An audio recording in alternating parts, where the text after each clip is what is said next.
Good afternoon. Let us discuss defective contracts. Okay, and these are covered by Article 1380, okay, up to Article 1422 of the Civil Code. Okay, yung 1381, actually, yan yung grounds ng rescissible contract. Yung 1390, yung voidable contract. 1403 is unenforceable contract, and void contract is under Article 1409. Okay, now, there are 4 defective contracts under the Civil Code, and these are arranged from the least defective to the most defective contract. Okay, the arrangement are as follows: rescissible, voidable, unenforceable, saka void contract. Okay, now take note that rescissible, voidable, unenforceable, all of these are valid until rescinded, valid until annulled, valid but it cannot be enforced. Unlike in case of a void contract, it never exists in the eyes of law because these are non-existing contracts. Okay, now rescissible and voidable are valid until rescinded, valid until annulled, pero kaya meron siyang force and effect of law hanggat wala siyang rescission o kaya walang annulment. Unlike in case of unenforceable contract, these are valid but it cannot be enforced. Now, for rescissible contract, the question is that why is it that the law allowed the contract to be rescinded? Answer, by reason of damage or injury either sa one contracting party or sa third person. Yeah, okay, in rescissible contract, damage is material. Okay, kasi pag walang damage either sa one contracting parties or third person, walang rescission. Unlike in case of voidable contract, damage is irrelevant. Okay, kasi may damage o wala, as long as one contracting parties are incapable to give consent, and second, whose consent is vitiated by mistake, violence, intimidation, undue influence, okay, or fraud, is voidable. Okay? Now, manonotice nyo that in rescissible contract, all essential requisite of contract must be present. Meron siyang consent, meron siyang object, saka meron siyang cause. In fact, there is no defect. Walang defect dun sa COC. Pero merong damage or injury either sa one contracting parties or sa third person. Okay? Now, in avoidable contract, lahat ng essential element ng contract are also present. May consent, object, cause din. Pero manonotice niyo yung isang essential element ng contract which is consent, meron siyang defect. Okay, take note that defect, not absent. Kasi once na absent ng essential requisite ng contract, automatic dumiretso ka ng void contract. Kaya dito may COC, pero yung isang essential element ng contract which is the consent, there is defect. Okay, by reason of number 1, incapacity of one contracting party, or second is basis of consent. Okay, how about yung unenforceable? Yung unenforceable contract, sabi natin valid, okay, but it cannot be enforced. Kaya wala siyang force and effect of law. Okay? Kasi nga, hindi mo siya pwedeng ma-enforce through court action. Unlike doon sa rescissible and voidable, valid siya until rescinded, valid siya, okay, until annulled.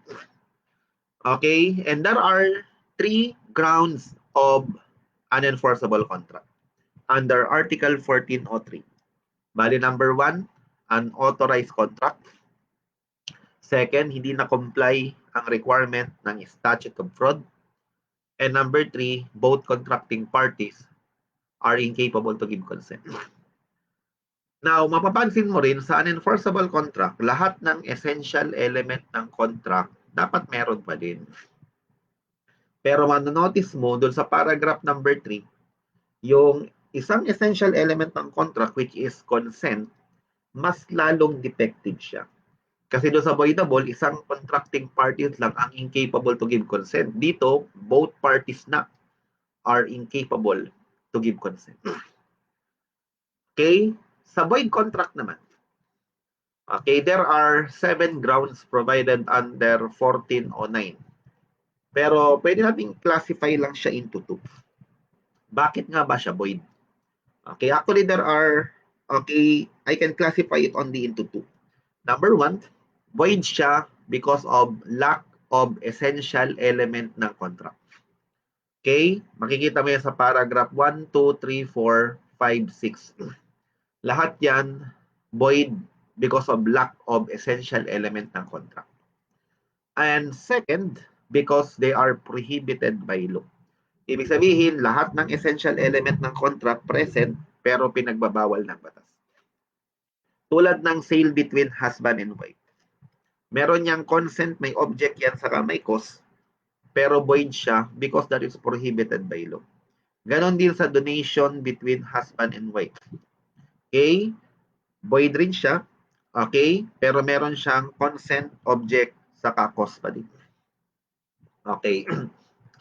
Kaya yung number 7, okay? O kaya nagkaroon ka ng sale ng land sa alien, meaning foreign national. Kasi under the 1987 Constitution, di ba? Foreign national are not allowed to acquire land in the Philippines.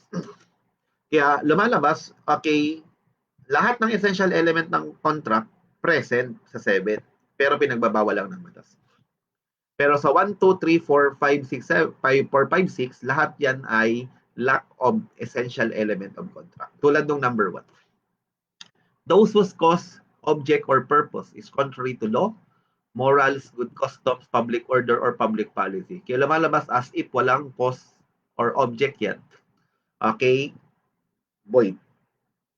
Those which are absolutely simulated or fictitious. Di ba pag absolute simulated contract, it means the parties do not intend to be bound at all. Kaya lumalabas, okay, mayroon siyang, okay, total absent of consent. Those whose cause or object did not exist at the time of transaction. Wala ring object, walang cause, void. Those whose object daw is outside the commerce of men. Walang object. Those which contemplate an impossible service. Impossible service, it means, okay, walang object. Okay, kasi pag yung, okay, object ninyo, okay, which is obligation to do. Impossible service is as if there is no object. Yung 6, those were the retention of intention of parties relative to the principal object of contract cannot be asserted. Okay? Lack of, okay, object pa rin yan, kaya void. Pero yung 7, okay, void siya kasi nga, okay, pinagbabawal lang ng batas. Okay, balikan natin yung rescissible contract. Okay, yung, sabi ko nga sa rescissible contract, ina-allowed siya ng batas na ma-rescind by reason of damage or injury. Either sa one contracting party or sa third person.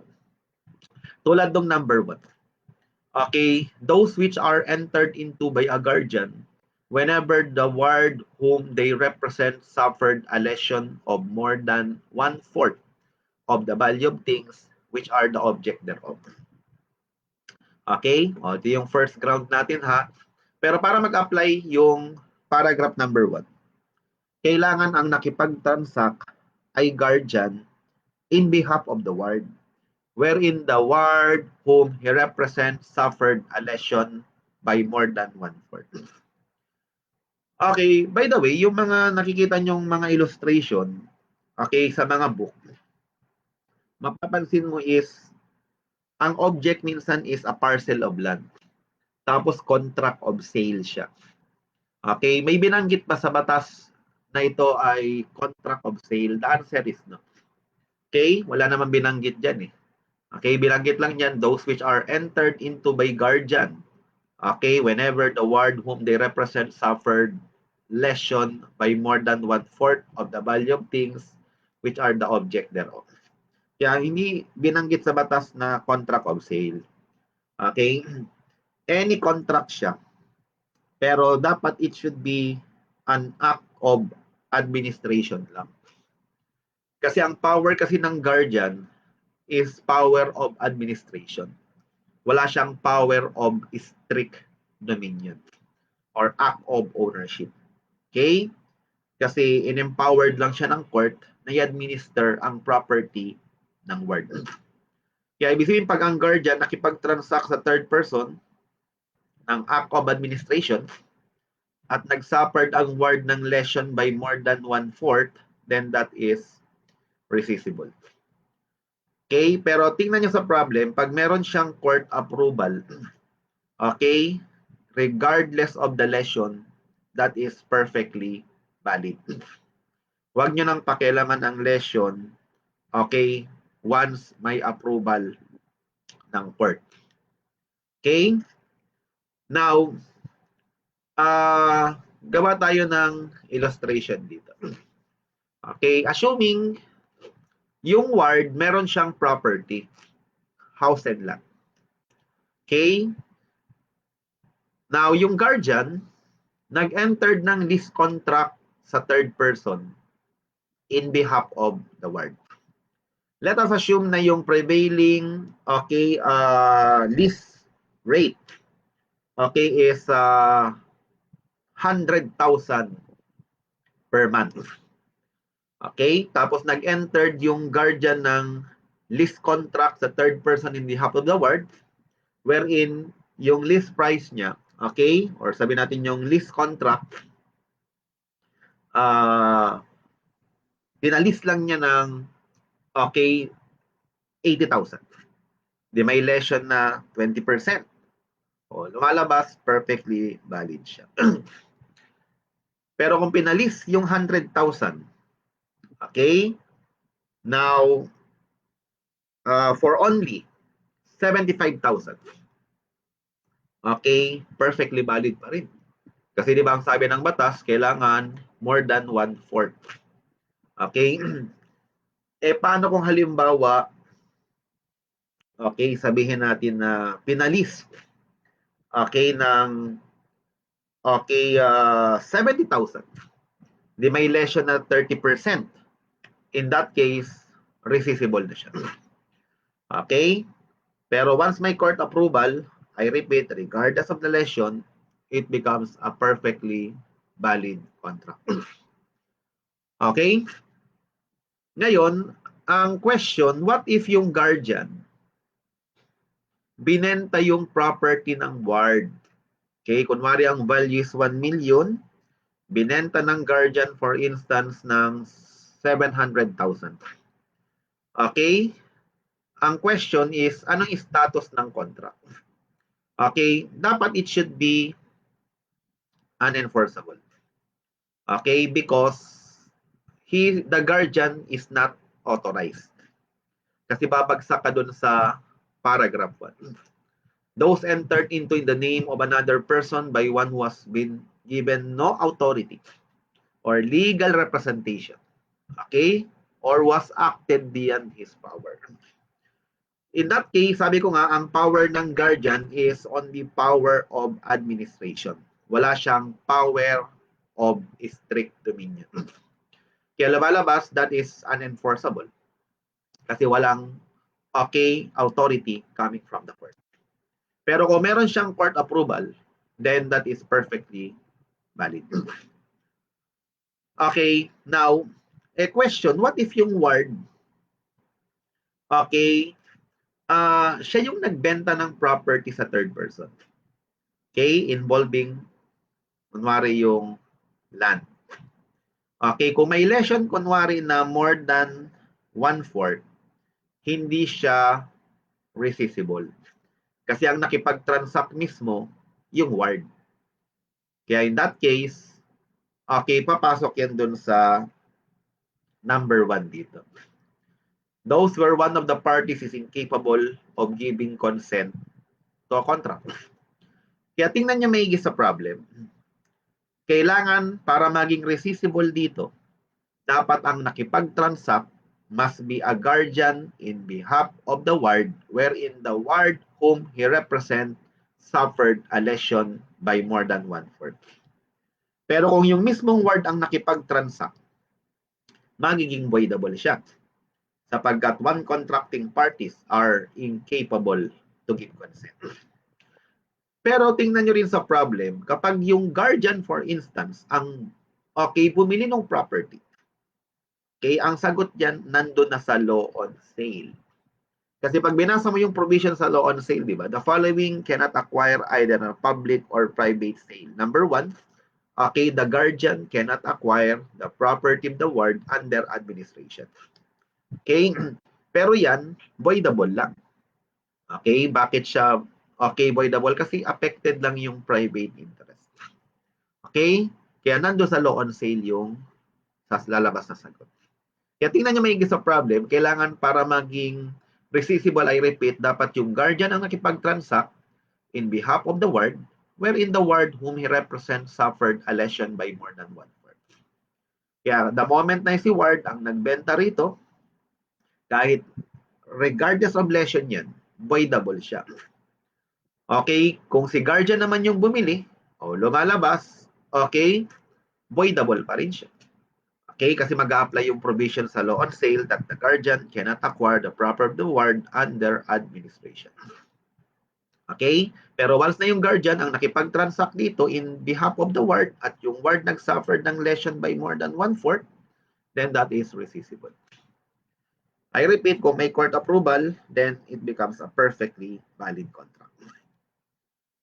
Sa paragraph 2 naman, okay, almost same siya ng paragraph 1.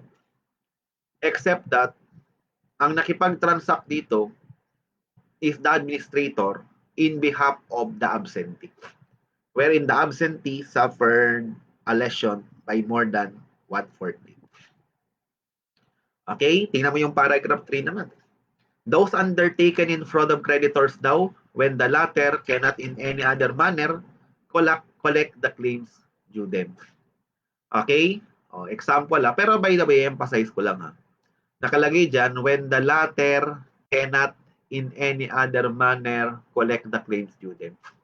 Ine-emphasize lang dyan, na ito ay action of last recourse. Meaning rescission is an action of last recourse. Meaning you can exercise on the rescission when there is no other available remedy.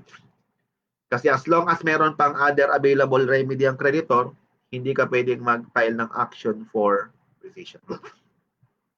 Kaya nga pag binalikan nyo yung provision dun sa Article 1177, apat ang right ng creditor against the debtor. Di ba? Number 1, exact fulfillment. Exhaust all properties ng debtor general attachment. Number 3 is action subrogatoria. And last is the action pauliana. Okay, yung action pauliana, di ba? Okay, the creditor may impugn the act of the debtor which are intended to defraud the creditors. Okay, kaya dito, example ito yung debtor, ito yung creditor. Okay, the debtor kunwari is indebted to the creditor for 10 million. Okay, however, yung debtor, ang intention niya, i-defraud yung creditors, nagbigay siya ng several donations to third person. Pero hindi siya nag-reserve ng sufficient property to pay creditors. Ang problema sa resciscible contract, ang sabi diyan, kapag ang debtor daw ay nag-dispose ng property by gratuitous title, by gratuitous, di donation, succession, tapos hindi ka nag-reserve ng sufficient property to pay creditors, that is a bad gist of fraud.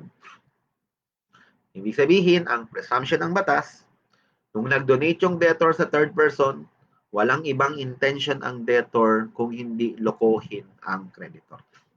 Kasi nagta-transfer ka by gratuitous title, pero hindi ka nag-reserve ng sufficient property to pay creditors, that is a bad gist of fraud.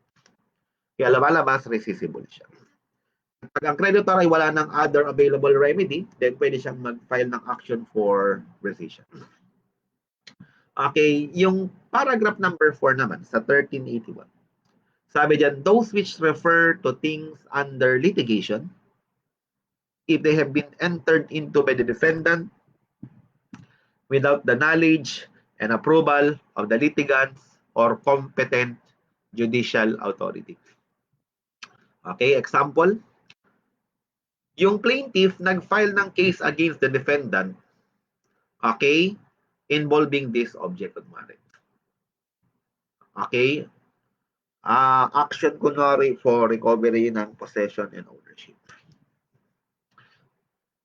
So, this object is the subject matter of a litigation.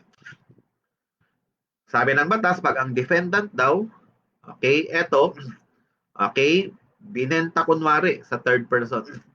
Okay, in-entered niya ito, okay, yung object na to without approval, knowledge and approval ng party litigant, meaning walang knowledge and approval ng plaintiff or ng competent court, meaning walang court, approval ng court, then lumalabas yung contract between the defendant and third person is rescissible. Yan yung number 4. Okay, I repeat, those which refer to thing under litigation. Kaya ang requirement yan dapat ito, yung subject matter ng litigation. Tapos, okay, trinansact mo tong object na sa third person without knowledge daw and approval ng litigant, ito, or competent judicial authority. Lumalabas, that is rescissible. Okay, yung paragraph, letter E, pa iba nang kalimutan nyo. Any others? Okay, kaya pabalikan ko lang ha, i-summarize ulit natin. Okay, yung rescissible ha, lahat ng essential element ng contract present. At take note, walang defect. Pero ina-allow dyan ang batas na ma-rescind kasi may damage or injury either sa one contracting parties or sa third person. Sa voidable naman, yung damage is irrelevant. Okay, may damage o wala, as long as one contracting parties are incapable to give consent, and second, whose consent is vitiated by mistake, violence, intimidation, undue influence, saka fraud, is voidable. Sa unenforceable naman, may 3 grounds, pakitandaan: unauthorized contract, hindi na-comply yung requirement ng statute of fraud, and number 3, when both contracting parties are incapable to give consent. Sa void contract naman, pakitandaan na lang yung dalawang binanggit ko. Void siya by reason of number 1, lack of essential element ng contract, and second, prohibited by law. Okay? Ngayon, okay, balikan natin yung rescissible. Okay? Sabi dyan, rescissible contract is valid until rescinded. Valid kasi meron siyang force and effect of law hanggat walang rescission. It is allowed by reason of injury or damage. Sabi ko sa inyo, pag walang injury or damage, okay, walang rescission. Either sa one parties or sa third person. By the way, hindi ko na iuulitin, okay, or iisa-isahin yung grounds niya. Ang gusto ko na lang tingnan nyo dito, yung prescriptive period. By the way, yung rescissible sa voidable kasi, okay, parehas ang prescriptive period niyan. Magkakaiba lang ang reckoning period niya. Tulad nito, sa paragraph 1, 4 years from the termination of incapacity. Kasi di ba yung guardian nakipag-transact nga sa third person in behalf of the ward, wherein the ward whom he represents suffered a lesion by more than 1/4. Kaya once na-terminate yung incapacity ng ward, meron siyang 4 years para mag-file ng action for rescission. Okay, yung number 2 naman, in representation to ng absentee, kaya ang prescriptive period natin 4 years from the date, the domicile of the absentee is known. Kaya yan yung reckoning period naman. Okay, yung paragraph letter C naman, okay, nakalagay lang sa batas is the action to claim rescission must be commenced within 4 years. By the way, meron tayong tinatawag na badges of fraud dito. Okay, ibig sabihin, pag nagkaroon ng alienation yung debtor, ang presumption ng batas, ang intention niya ay i-defraud ang creditor. Okay, pag gratuitous title, the donor did not reserve sufficient property to pay all the debts contracted before donation. Biro mo, nagdo-donate ka na, hindi ka pa nga bayad ng utang mo, di ba? Kaya lumalabas ang presumption ng batas dito, yung ginawa mong donation, ang intention mo, lokohin yung creditor. Pero pag onerous transfer siya, onerous title, sabi dyan, when made by person against whom some judgment has been issued. Take note that the decision or attachment need not refer to the property alienated and need not have been obtained by the party seeking the rescission. Okay, sabi dyan, whoever acquires in bad faith the thing alienated in fraud of creditors shall indemnify the latter for the damage suffered by them on account of the alienation. Whenever due to any cause, it should be impossible for him to return them. If there are two or more alienations though, the first acquirer shall be liable first, so on successively. Okay, now by the way, ano ba ang requisite ng action pauliana? Okay, sabi ng Supreme Court sa case ng Angkor Savings Bank versus Henry Furigay. Okay, GR number 191178, March 13, 2013. Okay, sabi ng Supreme Court, the following requisite must be present para mag-prosper ang action pauliana. Number one, the plaintiff asking for rescission has credit prior to the alienation daw, although demandable later. Kaya dapat may existing credit.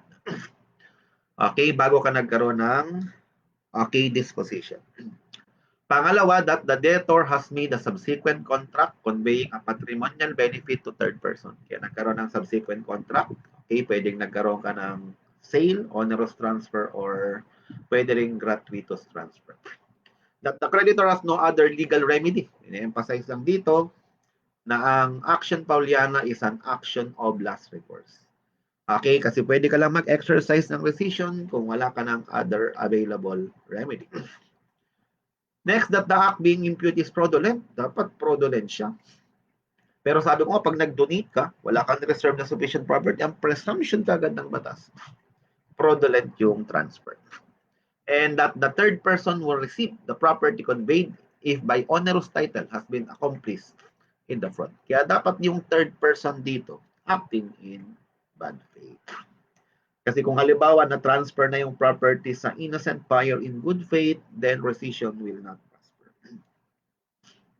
Yung paragraph 4, sabi dyan, those which refer to things under litigation if they've been entered into by the defendant without the knowledge and approval of litigant or competent judicial authority. Okay? Ang action to commence rescission must be commenced within 4 years. Bali, within 4 years daw, kung kailan ka nakipag-transact sa third person, okay, involving object na subject matter ng litigation without knowledge and approval. Okay, or okay, consent, okay, ng approval ng competent authority. Now, and yung number 5, all others na to, especially declared by law to be subject to rescission. Okay, now take note yung limitation ng rescission.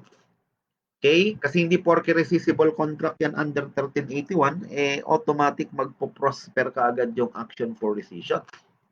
Okay, ano yung mga requisite niya? Okay, ito yung limitation niya. Bali, number 1, contract can be rescinded only in cases provided by law. Ibig sabihin, kailangan may batas na nagsasabi na yan ay rescissible contract. Second, being a subsidiary action, it can be exercised only when there is no other legal means to obtain reparation for the same. Kaya ina-emphasize lang ng 1383 na this is an action of last recourse. Pwede ka lang mag-file ng rescission kung wala ka ng other available remedy. Can be exercised only to the extent necessary to cover the damage cost. Di ba sabi ko kanina, kaya ina-allowed ng batas yung contract na ma-rescind kasi may damage or injury either sa one party or sa third person. Okay, another is, yung rescission kasi, okay, kailangan daw may mutual restitution. Kaya sabi dyan, rescission create the obligation to return the thing which were the object of contract, meaning magbabalikan kayo ng object, together with their fruits and the price with its interest. Okay, hence it can be demandable only if the one claiming rescission can return whatever he may be obliged to restore. Pero take note okay, kung under paragraph letter C yan, Walang i-return syempre dito. Okay? Walang i-return kasi wala naman siyang, okay, na-receive. Now, another class, it can be availed when the thing which are the object of contract are legally in the possession of third person who did not act in bad faith.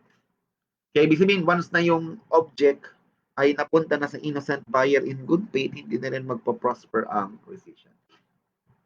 And of course, dapat yung action for rescission daw has not been prescribed. Kasi meron lang tayong prescriptive period na 4 years. Kaya once nag-lapse na yung 4 years, okay, then the contract becomes perfectly valid because the defect is now cured. Kasi curable defect naman ang rescissible contract. Okay, now punta naman tayo sa voidable contract. Sa voidable contract, sabi dyan, the consent is defective by reason of incapacity of one party or basis of consent. It is valid until annulled. Okay? Now, tingnan mo yung nakalagay sa 1319. Ulitin ko lang. The following contracts are voidable or annullable even though there may have been no damage to the contracting parties. Example, class. Halimbawa yung minor, binenta niya yung kanyang TSP. Okay, na worth 10,000 lang for 20,000. Okay? Double the price pa, di ba? Okay?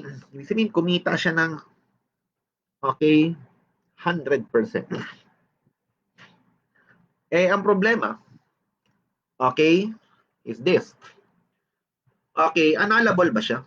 Pwede bang mag-file ang action, okay, ang minor for annulment? Eh, kumita nga siya. Wala naman siyang any lesion. The answer, of course, is yes. Because one contracting parties are incapable to give consent. Sabi sa inyo, irrelevant dito yung lesion.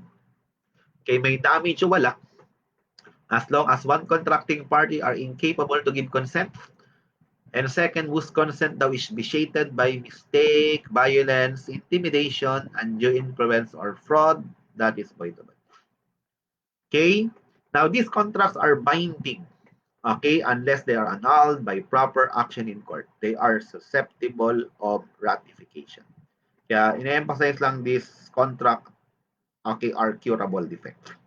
At meron siyang binding effect hanggat walang annulment. Okay? Walang annulment ng court. Now, okay, now gusto kong i-check nyo dito yung prescriptive period.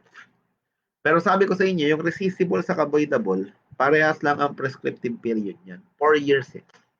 Magkakaiba lang ang reckoning period. Tulad nito, pag due to vices of consent, on the ground of intimidation, violence, intimidation, and influence within 4 years daw from the time the defect of the consent ceases. Kaya kung kailan natapos or na-terminate yung violence, intimidation, and influence. Pero kung continuous, hindi magko-commence of course. Okay, yung prescriptive period. Okay, pag mistake or fraud naman, within 4 years daw from the date of discovery. Okay, pero pag-check nyo maigi sa problem, kung halimbawa, ang object real property at ni-registered yan, mag-start kayo ng counting not from the date of discovery, but from the date of registration. Kasi yung registration kasi ay notice against the whole world. Kaya pag ang grounds nyo naman ay incapacity of one contracting party, bali within 4 years from the time the guardianship ceases. Okay? Kaya kung kailan na-terminate yung guardianship or incapacity. Kasi baka mamaya, kung minor yan, edi within 4 years after reaching the age of majority. Kung baliw yan, edi upon termination of incapacity. Okay. Now, ratification extinguish the action to annul a voidable contract. Kasi once nagkaroon ng ratification, makikleanse lahat ng defect from the beginning. And there are two kinds of ratification. Pwedeng express daw or implied. Pag express, pwedeng oral or in writing. Ang writing pwedeng private or pwedeng public instrument. Pero pag tacit ratification, ano to eh, implied ratification to. Sabi niya, with knowledge of the reason which rendered the contract voidable and such reason having ceased, the person was the right to invoke it should execute an act which necessarily implies an intention to waive his right. Okay, example lang. Halimbawa, dinolo kausante mo. O di lumalabas, voidable siya. Kasi may dolo kausante, may consent is defective.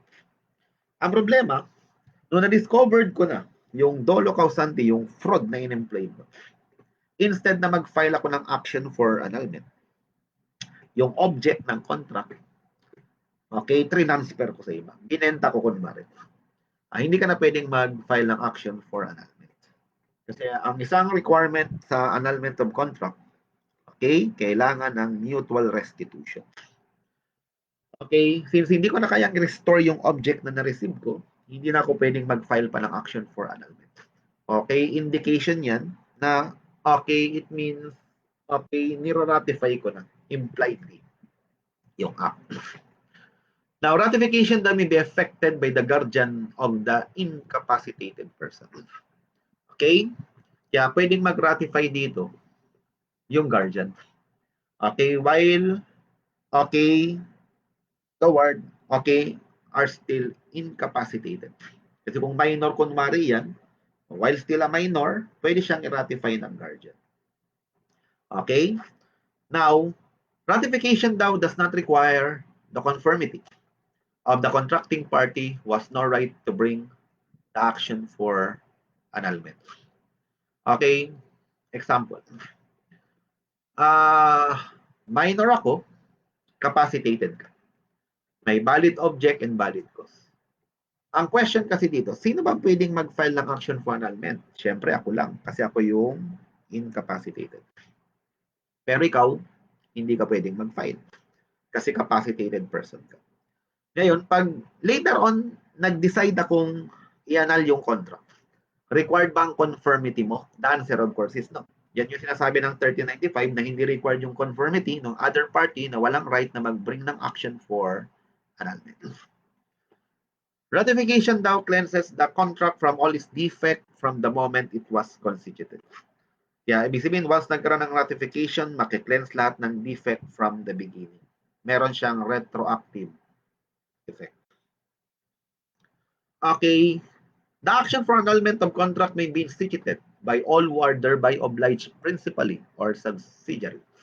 However, persons who are capable cannot allege the incapacity of those with whom they contracted, nor can those who exerted intimidation, violence, or undue influence, or employed fraud, or caused mistake base their action upon this flow of the contract. Example lang. Halimbawa, okay, minor ako, capacitated person ka. May valid object and valid cause.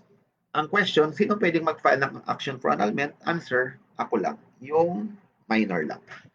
Yung capacitated person, of course, is hindi siya pwedeng mag-file ng action for annulment. Okay? At hindi pwedeng questionin, okay, nitong capacitated person na nagpa-file siya ng action for annulment on the ground of incapacity ko. Okay? Kasi yun ang sinasabi ng 1397. Okay, halimbawa, basis of consent. Okay, nag-employed ako ng fraud.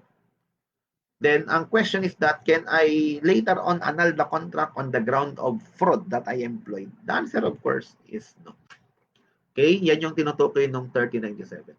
Okay, hindi mo pwedeng questionin yung contract on the ground, okay, of the defect of consent. Okay, due to minority, kung ikaw ay capacitated person. O kaya ikaw nag-employ ng violence, intimidation, undue influence, fraud, hindi mo pwedeng questionin yung contract.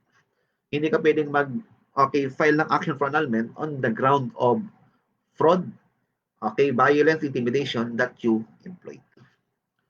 Sabi ng 1398, an obligation having been annulled, the contracting parties shall restore to each other the thing which have been the subject matter of contract. Emphasize lang ng 1398 that once nag-file ka ng action for annulment, kailangan ng mutual restitution. Pero by the way, meron lang akong gustong i-emphasize dito. Okay, i-distinguish nyo yung grounds for annulment. Kasi pag ang grounds for annulment is by reason of incapacity of one contracting party, sabi ng batas, yung incapacitated person daw, wala siyang duty to restore except to the extent that he was benefited.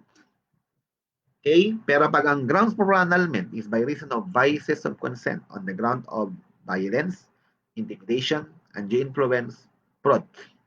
Okay? In that case, mandatory ang mutual restitution. In fact, tingnan mo itong 1399. When the defect of the contract consists in the incapacity of one of the parties, the incapacitated person is not obliged to make any restitution except in so far as he has been benefited by the thing or price received by him. Okay? Kaya ibig sabihin, kung ang grounds mo is by reason of incapacity, wala kang duty to restore except to the extent that you were benefited. Okay? Pero pag ang grounds mo for annulment is on the ground of vices of consent, I repeat, mandatory ang mutual restitution. Okay? Punta na ka sa 1400. Whenever the person obliged by the decree of annulment to return the thing cannot do so because it has been lost through his fault, he shall return the fruits received and the value of the thing at the time of the loss with interest daw from the same date. The action for annulment of contract shall be extinguished when the thing which is the object thereof is lost through the fraud or fault of the person was the right to institute the proceeding. Kasi halimbawa, pwede ako mag-file ng action for annulment. Okay? On the ground of vices of consent. Eh, ang problema, nawala yung object through my fault. Okay? Hindi na ako pwedeng mag-file pa ng action for annulment. Pero, I repeat, kapag ang grounds mo is incapacity, pwede ka pa rin mag-file ng action for annulment kung hindi ka nag-benefit sa contract. Okay, kaya nga sabi dyan sa 1401 naman, if the right of action is based upon the incapacity of any one of the contracting parties, the loss of the thing shall not be an obstacle to the success of the action unless said loss took place through the fraud or fault of the plaintiff. Okay, 1402 sabi na as long as one of the contracting parties does not restore what in virtue of the decree of annulment he is bound to return. The other cannot be compelled to comply with what is incumbent upon him. Ibig sabihin, basic rule, kung hindi mo kayang ibalik yung object na natanggap mo, hindi ka pwedeng mag-file ng action for annulment. Kasi nga, okay, required ang mutual restitution. Okay? Now, punta tayo dun sa third defective contract, which is unenforceable. Okay, now take note, unenforceable contracts are valid, but it cannot be enforced. And these are curable defects. It can be cured by ratification. And under 1408, unenforceable contract cannot be assailed by a third person. Okay, hindi siya pwedeng questionin. Okay? Or i-attack ng third person. Now, the following contracts are unenforceable unless they are ratified. Okay? Una yung unauthorized contract. Okay? Those entered into in the name of another person by one who has been given no authority or legal representation or was acted beyond his power. Kaya dalawa yung covered nga nito, di ba? Sabi ko. Okay, una, talagang totally wala kang authority. And second, though authorized ka, pero nag-exceed ka ng authority. Nakipag-transact ka sa third person in the name of another, like the principal. Okay, yung contract ng agent sa third person, unenforceable siya sa principal. Kaya sabi nga ng 1404 dito, di ba? Unauthorized contract are governed by Article 1317. Di ba binanggit ko before sa inyo 1317? Correlate mo ka ako sa 1403, saka sa law on agency. Okay, punta tayo doon sa statute of fraud. Okay, those that do not comply with the statute of fraud. Ano ba yung concept ng statute of fraud? Okay, now, ang sinasabi na kasi ng batas, from the word statute, law. Diba? Statute means law of fraud. Okay, now, may mga kontratang enumerate kasi dito sa 1403 paragraph 2 na nire-required ng batas na kailangan daw i-put in writing.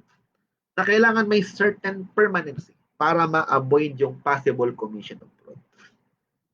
Kaya ibig sabihin, yung mga naka-enumerate dito na kontrata na nire-required ng batas na kailangan na may certain permanency, na kailangan i-put siya in writing, okay, at hindi to na-comply. Ang effect lang niya, valid pa rin naman yung contract. Pero yun nga lang, unenforceable siya. Okay, ang purpose nito para ma-avoid yung commission of fraud. Kaya once hindi na-comply yung writing, valid siya, but it cannot be enforced. And what are contracts that are covered by statute of fraud? Una, an agreement that by its term is not to be performed within a year from the making thereof. Emphasize ko lang ha. Ang rule is, a contract for a piece of work is not covered by statute of fraud. Pero pag yung piece of work nyo, magko-commence yan next year pa. From the making thereof, covered siya ng statute of fraud. Okay? Another is lease contract. Okay, ng personal property. Kahit more than 1 year yan, hindi yan covered ng statute of fraud. Pero kung nag-enter tayo ng lease contract, okay, pero magko-commence yan next year pa. Okay, kahit na 6 months contract of lease lang yan, pero ang commencement ng lease contract, not today, but next year pa. Covered under paragraph 8. Partnership is not covered by statute of fraud. Pero kung nagkaroon kayo ng agreement na i-form ang partnership next year pa from today, covered pa rin ang statute of fraud. Pangalawa is a special promise to answer for the death, default, or miscarriage of another. Ito yung tinatawag nating contract of guarantee. Kasi di ba sa contract of guarantee, the guarantor promise that if the principal debtor failed to pay his obligation, then he will pay. Kaya naging special promise to answer for the death, default, or miscarriage of another. Letter C, an agreement daw made in consideration of marriage, okay, other than mutual promise to marry. Kaya tandaan niyo, yung mutual promise to marry, hindi yan covered ng statute of fraud. Pero yung agreement in consideration of marriage, kailangan in writing siya, otherwise unenforceable siya. Yung letter D, mahaba, pero sinasabi lang dyan na sale ng personal property. 500 pesos and above. Okay, must be in writing, otherwise unenforceable. Okay, paragraph E, agreement, okay, or leasing for longer than 1 year. Take note lease contract more than 1 year. Pero ang covered dito, lease contract ng real property lang. Okay, pag personal property, okay, hindi yan covered ng statute of fraud. Exception, pag yung lease contract ng personal property magko-commence next year pa, covered ng paragraph letter A. Okay, another is sale ng real property or interest therein, regardless of the value siya. Okay, covered ng statute of fraud, and a representation as to the credit of a third person. Okay, now, okay, statute of fraud are subject to ratification. Okay, at hindi nag-a-apply ang statute of fraud, okay, when number 1, failure to object to the presentation of oral evidence daw to prove the contract. At pangalawa, acceptance of benefit under them. Kaya ibig sabihin, once naka-receive ka na ng certain benefit from the contract, magiging perfectly valid siya. Kaya sabi ko sa inyo before, ang statute of fraud, nag-a-apply lang sa wholly executory contract. Kasi once yung contract ay partially executed na or fully executed contract, now since naka-receive ka na ng certain benefit from the contract, perfectly valid contract. Okay? And number 3, those where both parties are incapable of giving consent to a contract. Kaya halimbawa, si A minor, si B minor din, may valid object, valid cause, lumalabas, unenforceable. Pag ni-ratify nung parent ni minor A, magiging voidable. Kasi na-cured yung defect dito. Ang defect na lang na kay B. Pag ratify din ang parent ni B, then the contract becomes a perfectly valid contract. Okay, in fact, sabi nga dito sa 1407, if ratification is made by the parent or guardian, as the case may be, of both contracting parties, the contract shall be validated from the inception. Na-cured yung defect from the start. Kaya naging perfectly valid contract na siya. Okay? Now, punta tayo sa last, defective contract. Ito yung void. Sabi dyan, the following contracts are inexistent, meaning non-existing contract to, and void from the beginning, meaning void ab initio. Wala siyang binding effect because non-existing yung contract from the beginning. Number one, those whose cause or object or purpose is contrary to law, morals, good customs, public order, or public policy. A, those which are absolutely simulated or fictitious. Those whose cause or object did not exist at the time of the transaction. Those whose object is outside the commerce of men.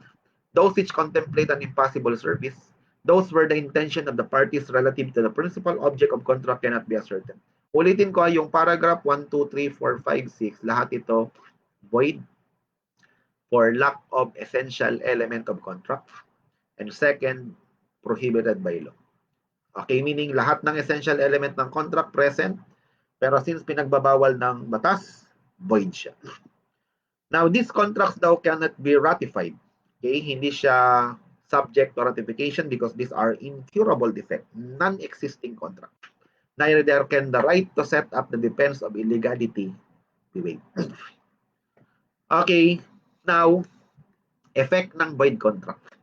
Pag illegality of cause or object daw, okay, of contract constitute a criminal offense. Ibig sabihin, void siya. Okay? Illegal yung contract at ito ay nagko-constitute as a criminal offense. Sabi ng batas, in that case, both parties are in pari delicto. Kaya walang remedy ang both parties under the law.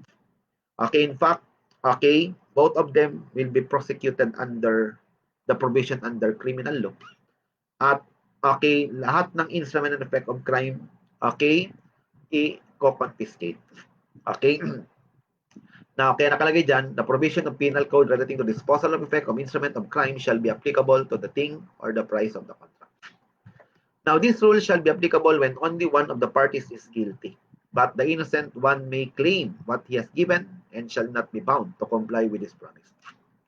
Unlawful or forbidden cause consists, does not constitute. Ibig sabihin yung illegal contract, hindi naman siya nag-constitute as criminal offense. Meaning hindi siya punishable under the law.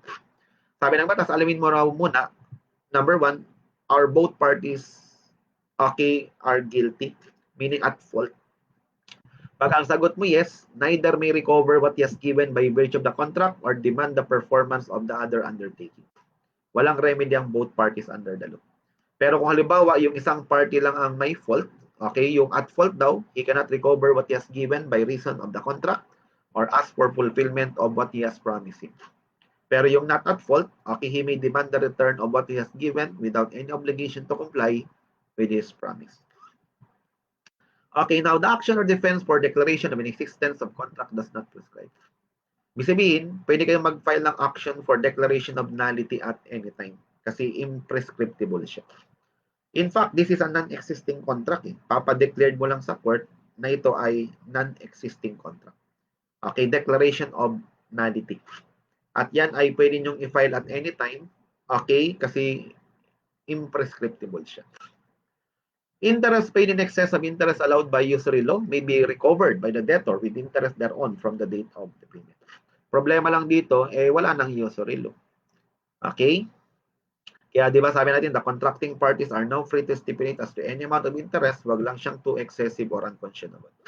Kasi otherwise, kung void yan, okay, pwede siyang i-declared void kung excessive or unconscionable, pero not being contrary to law, but being contrary to moral. Bali, contra bonus mores na siya. When one of the parties to illegal contract is incapable of giving consent daw, the court may, in the interest of justice or demand, allows recovery of money or property delivered by the incapacitated person.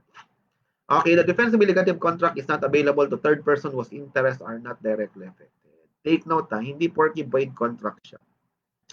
Anyone can question the illegality of contract. Kasi sabi ng batas, only those okay person or third person whose interests are directly affected. Kasi kung halimbawa, nagkaroon ng sale between husband and wife, ang question dyan, can any third person question the sale between husband and wife? The answer is no. Only creditors at the time of sale. Kasi kung creditor ka after the sale, it means your interest is not directly affected. 1420, in case of divisible contract, if the illegal terms can be separated from the legal ones, the latter may be enforced. Kasi possible na divisible obligation siya or divisible yung contract, di ba?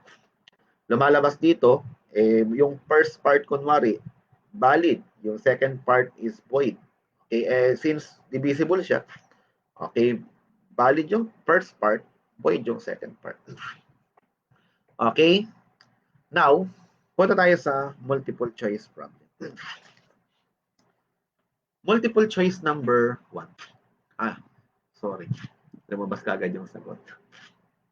Okay. M minor enter into a contract with I insane in connection with sale of house and lot for 500,000. Said contract daw is letter D.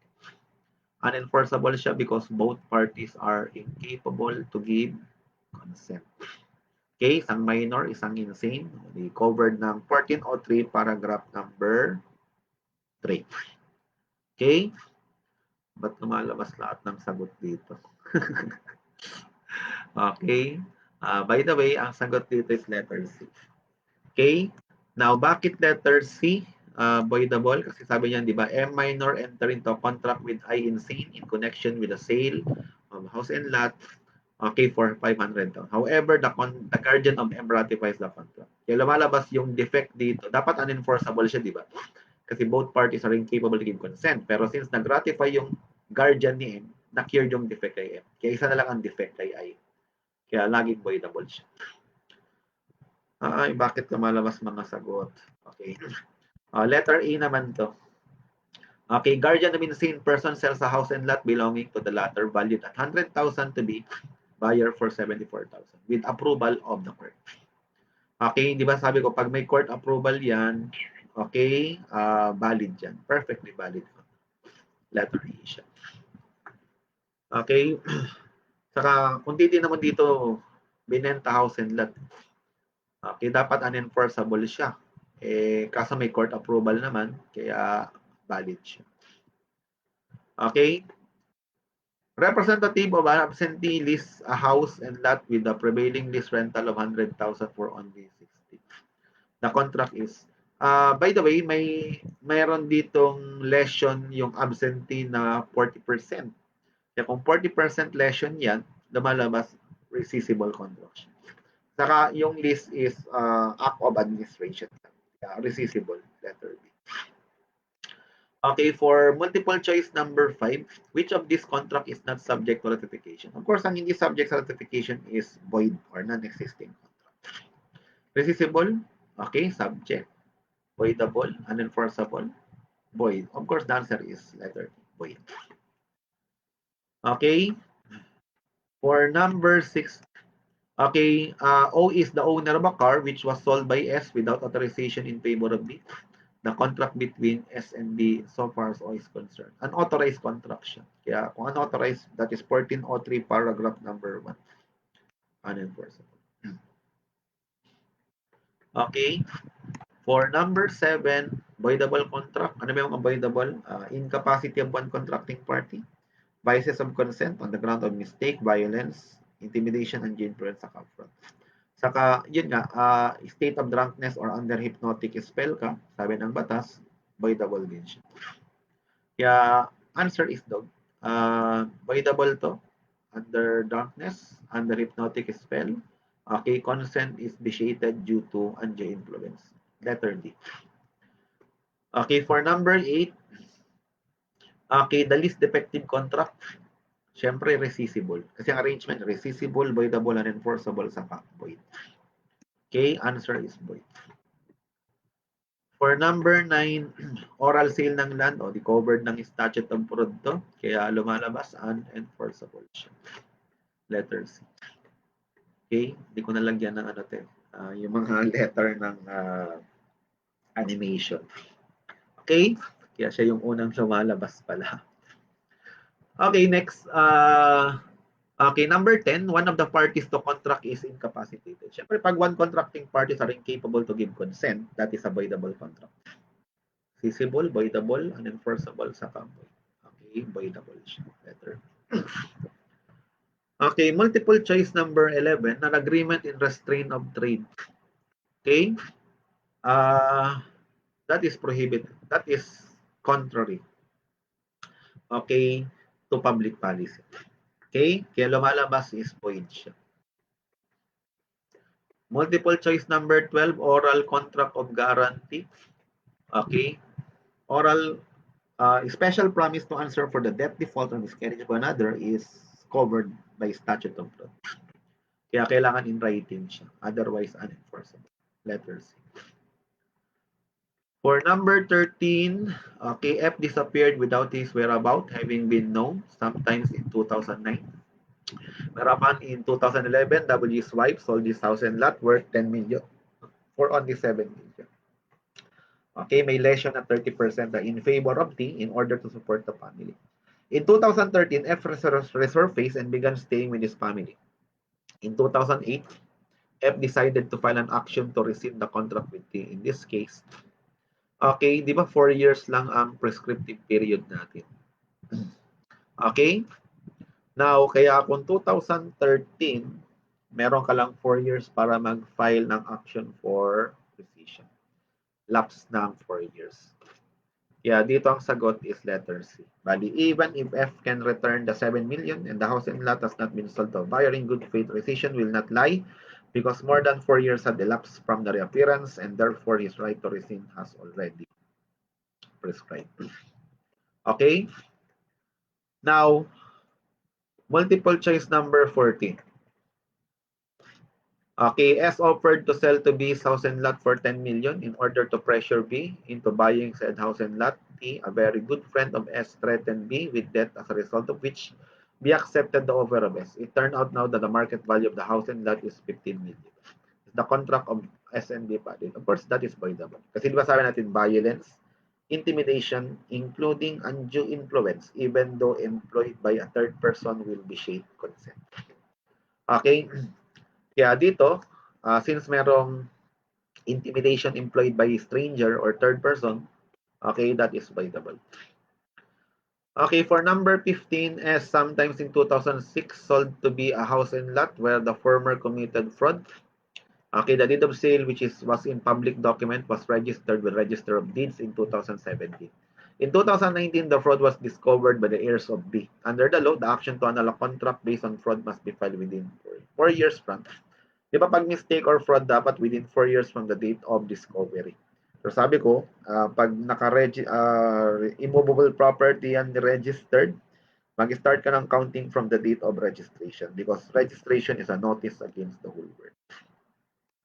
Kaya yung registration natin dito, okay, 2017 na registered, kaya letter B siya. 2017, the date of registration with the Register of Deeds. Okay, Valentina orally promised to Mary Pedro as consequence of which the latter contracted the Manila Cathedral as the venue of the marriage. The whole of the Fiesta Pavilion of Manila Hotel, the bridal gown to be made by Pitel Moreno, spending all in all about 1 million. On the date of marriage, Valentina did not appear. Okay, di ba ang basic rule nga is okay, breach of promise to marry is not an actionable wrong. Pero dito kasi naka-incurred na ng mga expenses, di ba? Tapos hindi ka pa umattend on the date ng celebration of marriage. At hindi to kailangan i-put in writing kasi hindi naman siya covered ng statute of fraud kasi nga nakalagay doon other than mutual promise to marry. Ang covered ng statute of fraud is agreement in consideration of marriage other than mutual promise to marry. Kaya pwedeng mag-file dito ng action for damages si Valentina. Okay? The answer is letter C. While Pedro cannot compel Valentina to marry him, kasi nga pag obligation to do, specific performance is not a proper remedy, pero pwede siyang mag-file ng action for damages dito. Kasi exception na ito. Naka-incurred na ng, okay, pwede ka na mag-recover ng damages dito. Okay, deliberately hindi siya nag-appear. Okay, during the celebration ng marriage. Okay, that is violation ng Article 19, 2021 ng Civil Code, which is the abuse of right. Okay, multiple choice number 17, SNB agreed on the sale of certain amount of opium for the total price of 1 million. Which of this statement is correct? Okay, answer is letter D, all of the above. Bali, letter A, if S has delivered the opium and B does not pay him, he cannot ask for the return of the opium. Correct. Okay? Kasi nga, yung illegal contract nagko-constitute as criminal offense, both parties are in pari delicto. If B has paid the 1 million and S does not deliver the opium, he cannot recover the price paid kasi walang remedy ang both parties under the law dito. The opium and the consideration of 1 million shall be confiscated by the government kasi yung instrument and effect of crime shall be confiscated in favor of the state. I-destroy siya kasi obnoxious or injurious to public health. Therefore, through exercise ng police power of the state, they will be destroyed. Okay, for multiple choice number 18, O agreed to transfer to I verbally a residential lot in consideration of service or benefit already rendered by the latter in favor of the former. Which of these is correct? Answer is letter B. The verbal agreement is enforceable because it is not covered by statute of fraud. Bakit? Hindi naman siya contract of sale. Okay, ang covered lang ng statute of fraud, yung contract of sale, remunerative contract. Okay? 19, a deaf mute who knows how to write enters into a contract with an insolvent person after his discharge. The contract is, okay, letter A, perfectly valid. Okay. Number 20, this result in the ratification of contract violative of statute of fraud. Okay, di ba sabi ko, dalawa kasi yan eh, para ma-ratify yung statute of fraud. Hindi ka nag-object sa presentation ng oral evidence to prove the oral contract. At second is, hindi ka naka-receive ka ng certain benefit from the contract. Like, may earnest money na sa contract of sale. Kaya yung letter A, ratification, to yung B, ratification, yung sagot is letter C. Both A and B. And number 21, which of the following contract is not void ab initio daw? Okay? Siyempre, ang sagot is letter C. Kasi pag relative simulated contract, it means the parties considered through agreement. Kaya pag ang real agreement between the parties will not affect the interest of third person and not contrary to law, moral, good custom, public order, public policy, they are bound by their true agreement. Okay, itong letter A is void dyan kasi yung object is beyond the commerce of men, lack of object. Contract whose cause, object, or consideration is against law, moral, good custom, public policy, as if walang cause or object void. Okay, contract where the intention of the relative to the object therefore cannot be ascertained, lack of object. Kaya sagot is letter C. Okay? End of contract siya. Okay? Now, yan yung sinabi naman sa Pursuit of Happiness. Okay, you got a dream. You gotta protect it. People cannot do something themselves. They wanna tell you, you cannot do it. If you want something, go get it. Period. Thank you. Okay?